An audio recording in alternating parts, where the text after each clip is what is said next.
Olá, seja bem-vindo a mais um programa Educação em Pauta. No programa de hoje nós vamos conversar com o professor Gaudêncio Frigoto.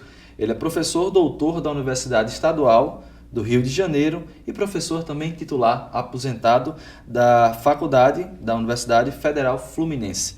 Olá, professor Gaudêncio, seja bem-vindo ao programa Educação em Pauta. Mais uma vez em Natal, né? Pois é, também estive aqui no segundo colóquio, então é um prazer poder dialogar. É um espaço muito interessante para atingir outros públicos que se interessam por esse tema e outros.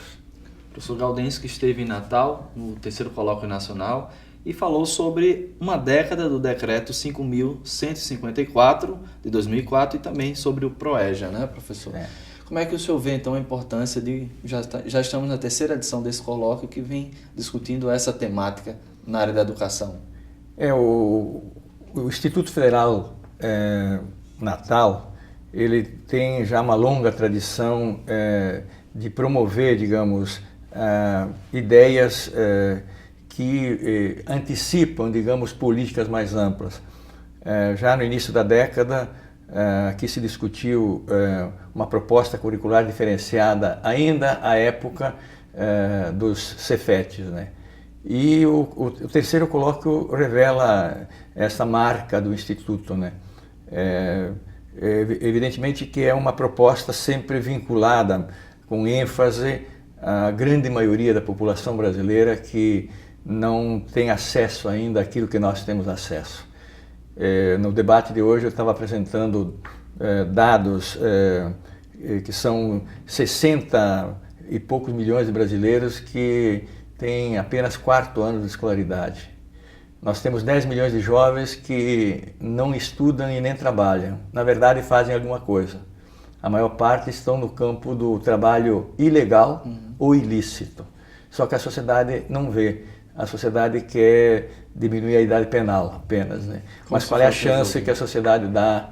Então, esse debate dos colóquios é uma espécie de vanguarda do pensamento social, político, cultural e educacional, no sentido do compromisso ético, político que a sociedade brasileira tem com gerações de jovens que estão sendo jogados ao seu destino, né?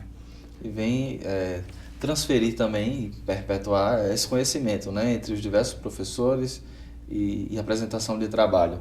Professor, conta pra gente o tema da sua apresentação na mesa temática, né, que fala desse decreto. Em que consiste esse decreto e qual é o objetivo dele? Na fala eu apresentei duas ideias, três fundamentais. Primeiro, nós somos uma sociedade em que a classe dirigente ela tem uma marca muito negativa. É a marca da educação do colonizador e, portanto, é uma classe que não apoia muito a ciência, o conhecimento, mas ela é mimética, prefere comprar a altos custos. E a segunda é também uma classe talhada, educada, só vê o nome das ruas, dos grandes capitais, pela mentalidade escravocrata. E dentro desta visão, não existe nem a ideia de nação, defender a nação, portanto não, é uma classe não nacionalista, e a educação como direito universal e subjetivo, a educação básica, não faz parte, não necessita e posterga. E nós temos uma espécie de castigo de Sísifo, né? Quando a sociedade formula a partir dos seus movimentos, instituições científicas e busca criar um passo à frente, vem uma ditadura, a ditadura Vargas. Aí a sociedade ganha fôlego, música popular, teatro novo, de pé no chão também precisa aprender a ler, reformas de base. Um momento de resistência e criativo, né? Criativíssimo, criativíssimo. Aí vem uma ditadura empresarial militar por 20 anos. Nós temos a década de 80 também a Constituinte, grandes debates e avanços na forma da lei, no capítulo da ordem social e econômica, onde está a educação. Aí vem a década de 90, a venda do Brasil. E nesta década de 90 é que nós tivemos, do meu ponto de vista e do ponto de vista do Congresso, que está aí, do colóquio, um retrocesso. Há um decreto 2208, de 87, que naturaliza educação distinta para grupos sociais distintos. Então, uma educação para quem vai ser dirigente, classe média, e uma educação só mais operacional, mais tecnicista, mais fragmentada para a grande massa da população. Então, está inserido aí a dominação, né? É. A educação que deveria ser emancipatória, aí é um instrumento de absolutamente classes. Uma educação para grupo, classe social, né? O decreto 5154 de 2004 é uma tentativa, né, de, primeiro, foi revogado aquele decreto na lei, mas na prática nem sempre é revogado. E o decreto 5154 é a ideia de que não tem sentido fazer um ensino médio de cuspe-giz, né, ou só genérico. O ensino médio ele tem que ter as dimensões das ciências humanas, mas também as ciências física, química, a arte, cultura, etc, etc. Então o decreto 5154 é a ideia de ter um nível médio, um pouco mais longo, de 4 anos, ou integral, onde o jovem, ao mesmo tempo e de forma integrada, não de forma colada, ele possa integrar conhecimento, trabalho, ciência e cultura, de sorte que prepare esse jovem para a dupla cidadania. Que o jovem saia do ensino médio sabendo se posicionar dentro das questões de sua comunidade, do seu bairro, do seu condomínio e do seu estado, da sociedade. Isso nós chamamos de cidadania política. Não alguém que pense com a cabeça, digamos, da grande mídia, que martela, ou do jornal que lê, ou do livro que lê, mas que tenha autonomia. E cidadania econômica que dê a base da ciência, do conhecimento, como opera a produção em todos os campos. Da comida que a gente faz em casa, ao trabalho técnico, ao trabalho nos serviços. Então, o ensino médio é a passagem, a travessia para a dupla cidadania. E o 51 e 54 representa isso. Mas ele não foi muito incorporado na sociedade. Para ter uma ideia, menos da metade das escolas incorporam essa ideia. Especialmente quebrar esse apartheid, essa separação entre aqueles que são destinados ao trabalho mais manual ou mais braçal ou executar, e aqueles que são preparados para dirigir, etc. Então, esse é o debate, um debate que se dá ao longo de nossa história, né? Fizemos avanços e o colóquio é uma teimosia positiva, né? É um sinal, é um alerta à sociedade. E tem hoje uma capilaridade, isso aqui que nós estamos discutindo e estava sendo diretamente em rede, vai para quem quiser ver. Essa é a potência da tecnologia e a parte boa da tecnologia. Não deixa de ser uma certa resistência a um modelo hegemônico sobre o qual a gente pretende mudar e discutir, né, professor? Sem dúvida, é uma contra-hegemonia, sem dúvida. E sim, nós temos problemas de duas ordens. O governo Lula e mesmo o governo Dilma, ser governo não é ter o poder, é ter parcela do poder. Quem tem poder são as classes sociais e suas representações. Então o Congresso hoje, se você olha, é uma partilha de lobbies, né? Dos bancos, do agrobusiness, das igrejas, o lobby do tiro, o lobby do futebol, o judiciário também. O judiciário é um espaço opaco, é uma caixa preta, né? E a sociedade tem que debater com coragem, questionar. O juiz não é um Deus, o juiz é alguém que se prepara para defender a sociedade e não lobbies, né?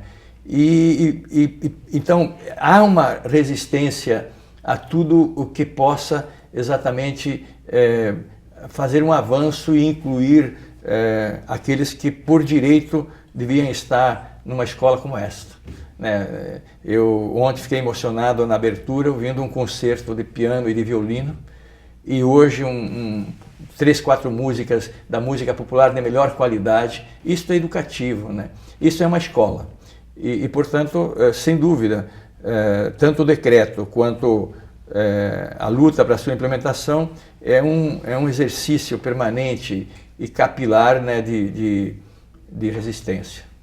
Não deixa de ser, me corrija se eu estiver errado, uma conscientização de que a educação deve se formar, né, não só com o modus operandi do trabalho, ou seja, né, a pessoa que vai a fórmula do trabalhador, mas você tem que ter uma consciência sobre esse processo global. Sem dúvida. Dentro da discussão desse decreto, ele aborda um pouco dessa temática também? Total. Para usar uma expressão de um italiano, Antonio Gramsci, né, a educação não pode ser só para adestrar a mão e aguçar o olho.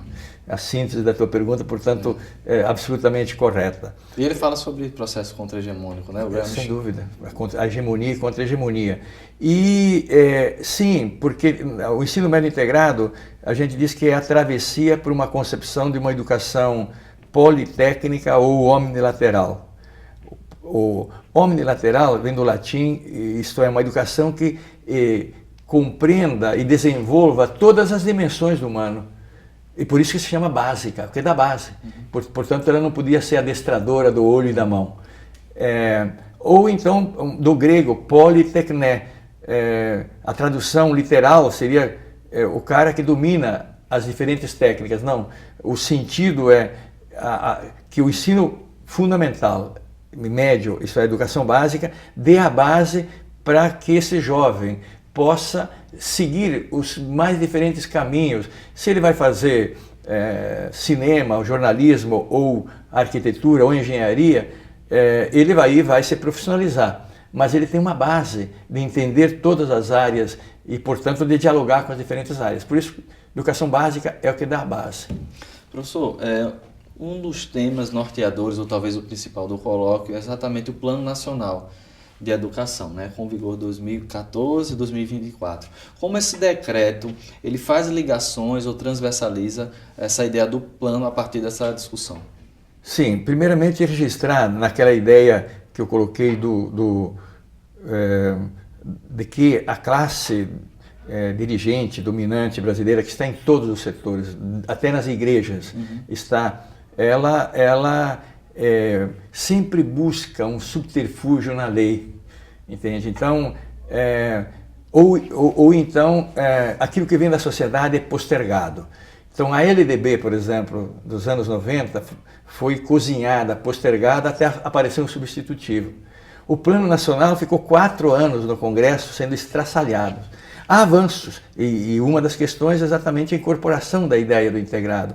Entretanto, existem pequenos mecanismos legais que permitam que tanto o integrado quanto o ProEja não seja dado dentro da perspectiva de uma escola pública, gratuita, universal, laica, etc. Tornou-se quase que, especialmente o ProEja, uma espécie de terreno fácil de transferência de recurso público para qualquer tipo de iniciativa. Então, mostra bem a dificuldade do plano, os elementos que permitem burlar aquilo que a sociedade coloca. Eu iria dar um exemplo que é muito polêmico hoje na sociedade brasileira e tem uma polêmica grande no Congresso. Uma das coisas que não poderia estar misturada é educação pública com ensino religioso tucur. Cultura religiosa é outra coisa, porque são tantas religiões e todas elas são do fórum moral das pessoas, né? A escola, enquanto espaço público, é o fórum da ética. Se eu tenho uma religião, outra religião. Na Constituição, a Constituição diz que a educação devia ser laica, diz. Entretanto, tem um inciso lá, e eu vi uma entrevista de um jurista que foi feito depois da Constituição ter sido aprovada, que diz, em última instância, a educação é a escolha da família. Não, a educação específica do plano da moral, mas a educação pública é o dever do Estado. Então, o Plano Nacional prevê coisas interessantes. Entretanto, é preciso força na sociedade para fazê-las cumprir. E esse foi um debate. Nós temos que ter organização e pressionar para que se cumpra. Professor, um dos temas também da sua apresentação e discussão temática foi o ProEja, né? Os desafios. Como é que o senhor vê, então, o balanço e a perspectiva apresentado nessa discussão? Olha, é um enorme desafio. Apenas alguns dados para ver o quanto a sociedade brasileira deve e quanto a importância desse programa. Nós temos ainda no Brasil 13 milhões de analfabetos absolutos, jovens e adultos. 3, 4 Uruguais, nações. Nós temos 64 milhões de jovens entre 15 e 29 anos, 24 anos, com 4º ano de escolaridade. Nós temos 10 milhões de jovens chamados geração nem, que nem estudam e nem trabalham. São alvo do ilícito e do ilegal. Eles fazem alguma coisa. Então, há uma enorme dívida. Agora, o PROEJA, ele na nossa concepção, no debate, ele tem que ser encarado como um direito social e subjetivo de educação básica, fundamental, e ensino médio. E este que é um grande problema, né? Porque se a gente olha a história, digamos, da educação não de jovens e adultos, a gente pode fazer o seguinte perfil. Estou citando aqui uma tese de Jaqueline Ventura, que as frases são muito interessantes. Nos anos 30, alfabetizar jovens e adultos era ser alfabetizado, ser brasileiro é ser alfabetizado. Isto é, a cidadania implicava você ser letrado. Aí, durante o processo mais fantástico da sociedade brasileira, dos anos 46 a 64, alfabetizar, educar na perspectiva dos jovens e adultos era dar consciência, ler o mundo, Paulo Freire, né? Pedagogia do oprimido. Aí vem a ditadura, alfabetizar é ferrar o nome. E após a ditadura nós recuperamos as ideias de Freire, o debate, até Freire volta no Mobral. Entretanto, a política do PROEJA vem sendo cada vez mais encurralada para ser elevação da escolaridade, sim, mas emprego e renda. Então, a ideia de educação básica, o PROEJA como direito social de todos e subjetivo de cada um de acordo com a sua dificuldade, vem sendo postergada. Não é só, ou como alguns pensam, um projeto social, mas é o direito à educação, né? Absolutamente, é um direito negado. Esse que é uma outra questão. Num dos fóruns mundiais eu participei de um debate como esse com pesquisadores de direito educacional. E, por exemplo, na Europa, na maior parte dos países, a escola não tem o direito de reprovar, mas também não tem o direito de aprovar sem conhecimento. E este que é um dos grandes problemas. O professor Dante, que é um dos grandes batalhadores, coordenadores desse colóquio pelo PROEJA, chama a atenção que existem duas atitudes hoje perante o direito que está sendo conquistado de jovens adultos chegarem, por exemplo, aos institutos. A ideia de muitos é que não é o lugar deles. Estragam o IDEB, estragam a avaliação. Ou são os coitadinhos, dê a eles qualquer coisa. É isso que nós estamos, aos poucos, tentando superar, conscientizar, debater. Mas é uma pauta, a professora Edna, que é uma das professoras líderes nacionais do movimento pela educação de jovens e adultos, pode dar aos telespectadores detalhes da importância, do significado deste programa. Professor, nos últimos anos, algumas políticas do governo federal vêm repercutindo sobre políticas estaduais e municipais, né?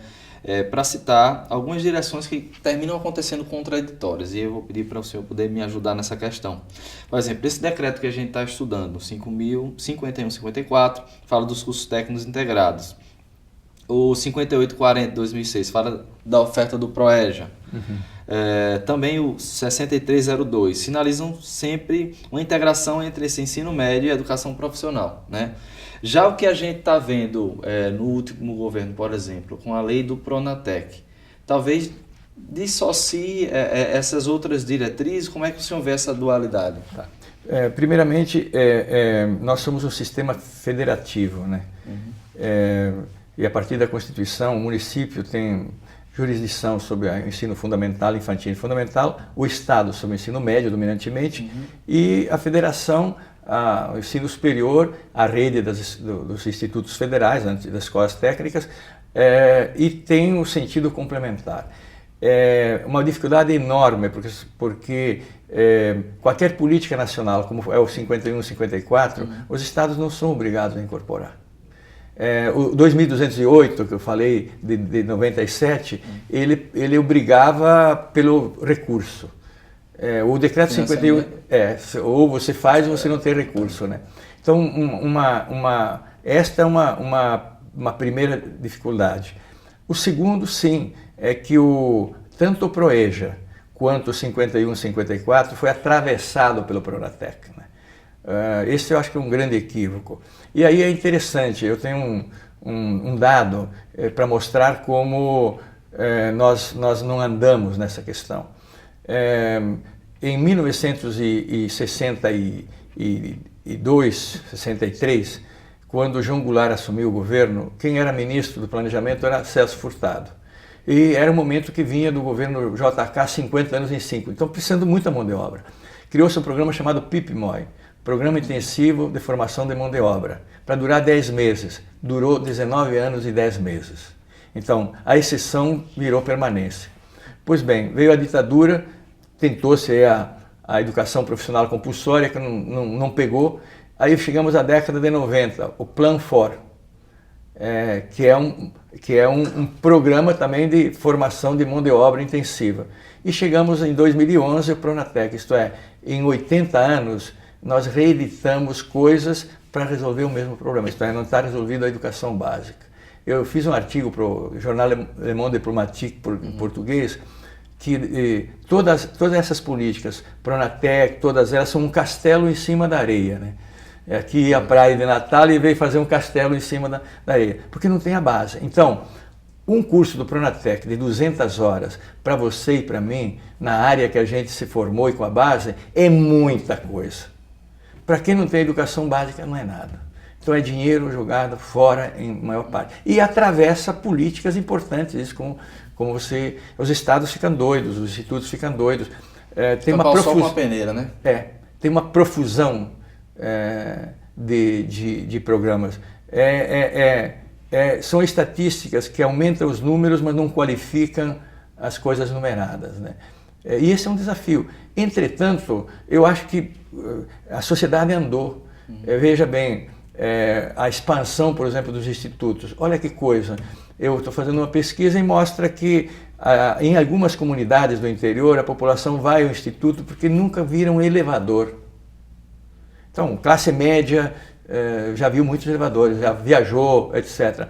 O que significa isso? Então, ou então um diretor que me diz, olha, o meu problema é chamar as populações, os jovens indígenas, à escola, porque eles sobem a árvore. Eu digo, lindo problema, né? Ótimo, é um avanço da sociedade. Antes os índios eram considerados quase animais, né? Então tem coisas interessantíssimas ocorrendo na sociedade, e uma é a expansão dos institutos. Outra é a criação de universidades. Foram criadas 14 universidades. Tem universidades dentro de assentamentos. Então a sociedade anda.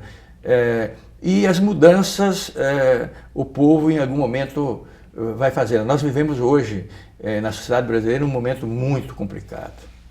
Tá tudo armado para a cultura do golpe institucional, né? Isso é muito ruim para a sociedade brasileira. O telespectador não pode se guiar, né, pelas quadrilhas, né, que disputam poder. São verdadeiras quadrilhas e que não têm sociedade. E aí não tem escrúpulo e não tem ética.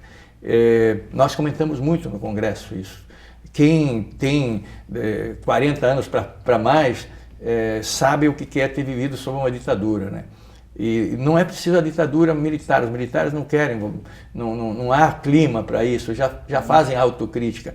Pior é a ditadura do mercado, a ditadura de grupelhos, ditadura inclusive de religiões, às vezes, que uma religião, nós sabemos o que o mundo sofre com isso. O historiador Hobsbawm disse que parece que nós chegamos a um tempo, ainda vivo, quando vivo, em que a única coisa que une a humanidade é o que não tem a ver com a humanidade, né? Então, nós estamos num momento de tremenda tensão e temos que ter muita atenção. E o colóquio também foi uma oportunidade para pesquisadores de várias partes do Brasil dizer, bom, o que vamos fazer? Como é que vão ficar calados? É o nosso papel de educadores digamos, antenar para esses sinais. Esses diálogos, que tipo de diálogos foram traçados então a partir, né? Imagino que ao final da sua palestra foram feitas perguntas, discussões. Você poderia citar um dado interessante? Uma pergunta, por exemplo, qual é o papel das forças sociais que lutam pelo direito universal à educação, à cultura, etc. Um dos desafios, eu acho, do campo crítico, e essa é a questão, né, é de que nós temos que buscar coisas básicas que nos unam, né? E essa é uma grande dificuldade. O campo de esquerda, sindical, o campo político dos partidos de esquerda estão muito ilhados nas suas verdades. E eu, como um cara de esquerda, faço essa autocrítica. Nós temos que encontrar alguma coisa que nos vão aprender da direita, da classe dominante, que briga, luta por interesse, mas no fundamental ela ferra. Então, esse é um dos grandes desafios. Outra questão importante é a própria diversidade que os institutos têm na verticalidade, né? E que diz muito respeito à sua pergunta última sobre a profusão de programas que se superpõem. Acho que a gente tem que voltar a rediscutir isso e avançar. Nós ouvimos a música que dizia que a gente tem que ter paciência. A história mostra que quem faz as mudanças é a massa.